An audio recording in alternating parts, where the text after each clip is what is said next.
If you're looking for the best of the best, not only when it comes to TVs, but displays in general in 2024, well then there's no avoiding talking about the LG G4. This thing has been hyped like absolute crazy, and it's not for no reason. I mean, not only has LG increased the brightness and given us even more control over their displays, allowing us to shape them to our preferred image, but on top of all that, they've also jumped from 120 Hz to 144 Hz, and most impressively, they've actually listened to real customer feedback and improved a great number of things on the LG G4. But is this TV actually the king of TVs and displays in general in 2024, or is it overpriced and overhyped? Well, there's only one way to find that out, and that's to do a full review.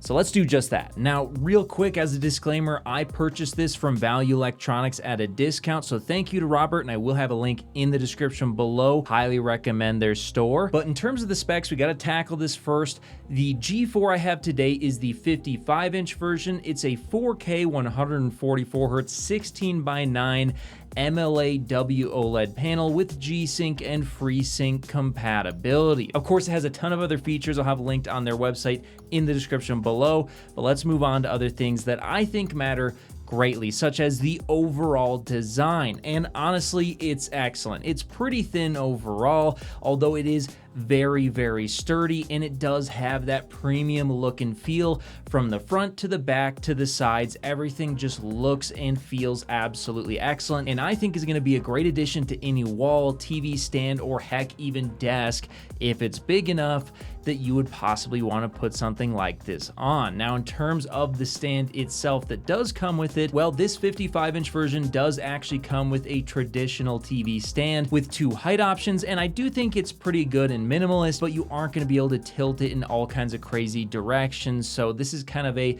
set it and forget it option, and I do think it would be better to mount it on the wall if you can. So I will have some affiliate links in the description below to some that I bought in the past. Now, in terms of the ports, pause if you need to, but the most important part that I think we need to discuss is the HDMI, as yes, it does come with 4 HDMI 2.1 ports, making this a great entertainment option for not only PC and console, but also Blu-ray and heck, anything else you could possibly want to plug into this device. Now, in terms of the price and the warranty, this comes in at a staggering, and this is just the 55-inch version, $2,600, and does come with a 1-year parts and labor as well as 5-year panel warranty. So the warranty is really good, but that price is really high if you're not getting a discount. So it better deliver if I'm going to be recommending this to anyone. And does it? Well, let's start off by discussing the color. And guys, I gotta say, wow. In SDR, this is absolutely excellent. Of course, it does get pretty dang bright and does have pretty good colors for an OLED in SDR, traditionally a space where OLEDs have faltered a bit, but even in HDR, where you would expect to see the biggest improvements, that's certainly the case. The colors this year on LG's latest MLA technology is absolutely mind-blowing, a huge step up over any other LG OLED panel I've seen in the past. I was genuinely blown away, and this is probably the closest I've ever seen a WOLED get to Quantum OLED when it comes to that color brightness and saturation that you probably would be looking for in HDR content. And it also just looks really correct and accurate out of the box, not requiring a ton of fiddling if you're putting it in the right modes. But speaking of accuracy, out of the box, what are we looking at? Well, in SDR, it is going to be a mess because the out of the box option is going to be a power saving option, which leaves much to be desired. So of course I was able to correct this greatly, and I will have a link to my Patreon in the description below with the best settings for this display. So I do highly recommend giving that a look, and it also not only supports the channel, but gets you access to the Discord where you can ask me questions as well. Now, in terms of HDR, once again, out of the box, it's gonna be a bit of a mess. Now, again, thankfully, I was able to correct that, and both in SDR and HDR now, after some simple corrections, you can get some really good, accurate HDR and SDR out of this display. So really excellent stuff there. And in terms of the color volume, like every WOLED, in SDR it's absolutely excellent. We're nearing 100% DCI-P3, but in HDR it will fall short if you allow it to get really bright. Whatever the reason is, yes, Quantum.OLED still definitely has an advantage in measurable color brightness. But speaking of brightness, this is certainly one of the most important aspects on an OLED in 2024, and my first impressions of the brightness on this panel is it's absolutely excellent. Likely the brightest OLED I've ever seen. Allows for punchy HDR, and it's even very usable as a desktop monitor in SDR and HDR. And to prove that, let's take a look at these charts. And here you can see that in terms of window brightness, the LG G4 is indeed the brightest OLED I have ever measured, coming in at 288 nits on a 100% window and 1554 on a 10% window, just edging out a modified S90C, which was already really impressive. Now, in terms of game brightness, once again, we are talking about the brightest OLED I have ever measured. In Baldur's Gate 3, using HDR, it gets 538 nits on the terrain, and the peak highlight was 1364. So really impressive stuff there. And overall, this is an excellent display when it comes to HDR gaming, movies, or anything you'd want to do that does require that boost in brightness to give you that enhanced contrast. But what about the latency? Could you use this for competitive gaming?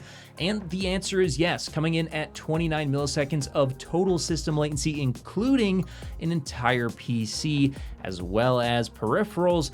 That actually does put it just a little bit behind some of the fastest 4K displays that I've tested in 2024. So not the fastest, but certainly very usable for online gaming. And speaking of online gaming, one of the things you'd be looking for a competitive display would be its motion performance, and this is something that OLED absolutely excels at. I mean, in addition to the insanely good per pixel local dimming leading to intensely high contrast HDR scenes, especially in dark environments, you also get the addition of the near instantaneous pixel response time, leading to, as you can see here, at 144 Hz, pretty dang good motion performance. In fact, even when you compare this to a 240 Hz OLED, it is getting pretty close, and fairly close even to the example image on the left. And I think at 144 Hz, I can just start to make out that it's saying better than 60 Hz, something that you certainly wouldn't be able to see on cheaper LCD TVs. Even at 120 Hz, it looks pretty good,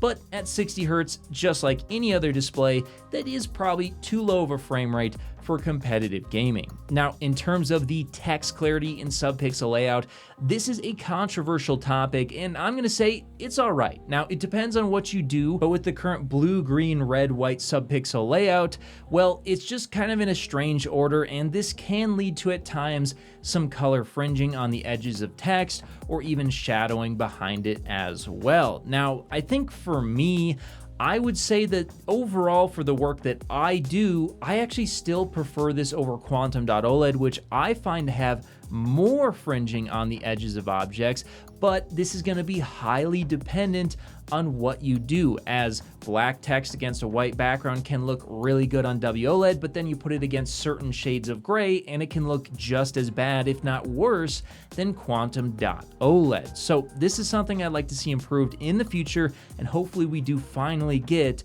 a regular RGB strip layout pixel design at some point in the future. Now, in terms of the finish and perceived clarity, well, overall, I would say it's excellent. The clarity, color, and vibrancy that you get out of this display thanks to the glossy coating is just absolutely incredible. It's one of the better finishes on the market in my opinion, although it does have some amount of magenta tinting or lifted blacks when faced with ambient light, but to my eye, I'd say it's about maybe half or 2/3 as bad as what you see on Quantum.OLED. So that is a significant improvement if you're considering putting it in a slightly brighter room. Now, in terms of the viewing angles and uniformity, this is something that has been a major issue for LG in the past, but thankfully their new MLA tech, especially the latest version on the G4, has made some significant improvements in this area. It seems like almost no viewing angle or tinting issues are very noticeable at all anymore,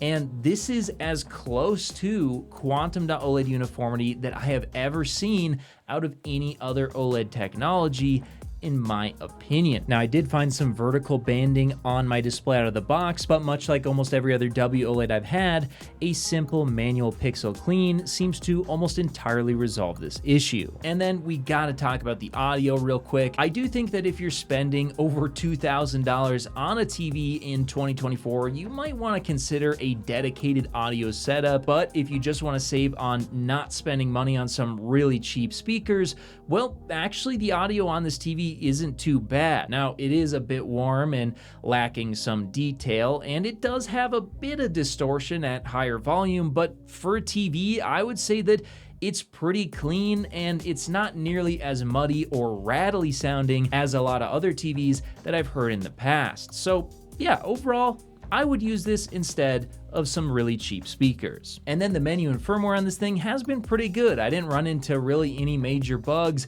and the menu is fairly snappy overall, although of course that can always be improved, and there were no other weird issues when using it with other devices or PCs like I've seen on previous TVs in the past, including no blackouts and no signal dropouts. Oh, and I do also want to mention that one of the things LG has fixed this year is that game mode and filmmaker mode appear to have the same color brightness. So this makes this TV excellent for PC and console gaming. So there you have it, guys. The LG G4 is an absolutely incredible television and display in general that I could certainly recommend not only for TV watching or gaming, but also even for PC use. It is pretty good as long as you don't find the dimming too annoying if you're doing a lot of static tasks. And I do feel like, coming from an S90C, that the LG G4 feels like a refined S90C. While quantum dot OLED certainly still does have its advantages when it comes to color brightness, LG has made some significant strides in those areas, and to me, it really is as close as WOLED has ever been to quantum dot OLED in that respect, and in some ways it can be even better depending on your preferences. I think especially the finish on this display is a step up over the S90C, S95C, and anything you're going to see from Samsung quantum dot OLEDs this year, as it does seem to hold on to its blacks a lot better than quantum dot OLED has, at least in my experience. And you pair that with what I believe to be the far more accurate results that I get out of these LG C4 and G4 displays when compared to Samsung, and I do think there is a strong proposition here for the LG G4 to be the best display in 2024. Although of course I won't know for sure until I review even more displays coming out here in the coming months. So make sure you're subscribed so you don't miss out on that. But I gotta say, the LG G4, wow, it's impressive.